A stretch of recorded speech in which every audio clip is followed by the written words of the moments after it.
Good afternoon. Today you will have the privilege of hearing from one of the great minds and leaders of our day, Professor Tyrone Howard.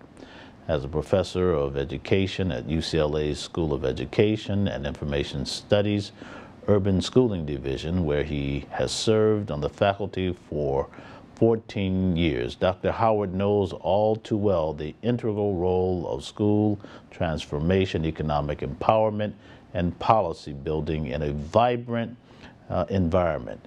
His work is unprecedented in a variety of areas, and we're proud of him. Dr. Howard has helped California become a beacon in the area of education research and innovation. Before his work in higher education, Dr. Howard was a classroom teacher in Compton Unified School District. A Compton native himself, Dr. Howard has become one of the foremost experts on race, culture, teaching, and learning in urban schools. Having been a teacher myself and representing the region as a city councilman, state lawmaker, and now a county supervisor, I can surely say that intellectuals such as Dr. Howard truly make a difference in our community. His book, Race, Culture, and the Achievement Gap, is a bestseller examining the roles that race and culture play in educational outcomes. Dr. Howard was recently awarded a Lifetime Achievement Award for exemplary research on diversity by the American Educational Research Association. It is truly an honor and a pleasure to introduce one of the foremost thinkers on race, equity, access, and education in the country. Ladies and gentlemen, I'm pleased to introduce and have you welcome Professor Tyrone Howard.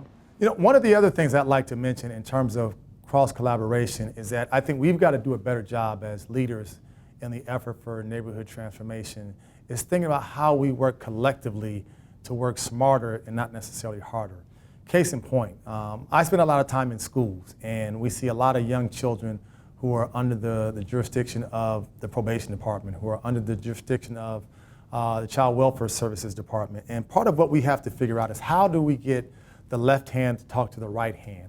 Oftentimes what is frustrating and what is part of our challenge is that what happens in the school where we see children 180 days a year, where children have family needs that are not being met, mental health issues that are not being addressed.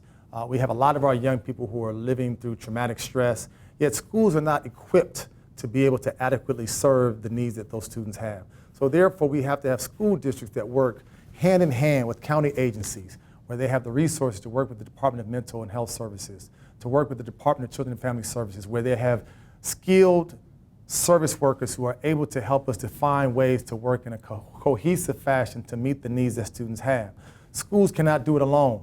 Social service agencies cannot do it alone. This is where county, city, state, and federal resources and expertise have to come together to ask what is in the best interest of young people, because community transformation, neighborhood transformation is about making sure that we all accentuate what the other is doing. We're not just expecting schools to fix issues with children. We're not expecting the public sector to fix housing. We're not expecting the folks in the medical field to address medicine. We're finding ways to bring the best and brightest together to co-sponsor legislation, to find collaborative initiatives where we have schools and county agencies working on the same page to make sure that students don't go to sleep at night without food.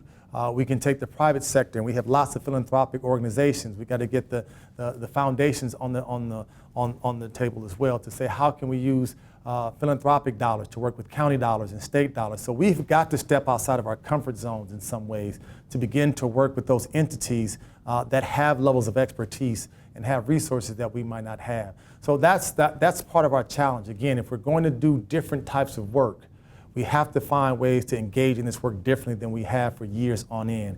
And in some cases, we have folks who are still working with the same set of actors year in, year out that we've been working for 2, 3, 4, 5 decades.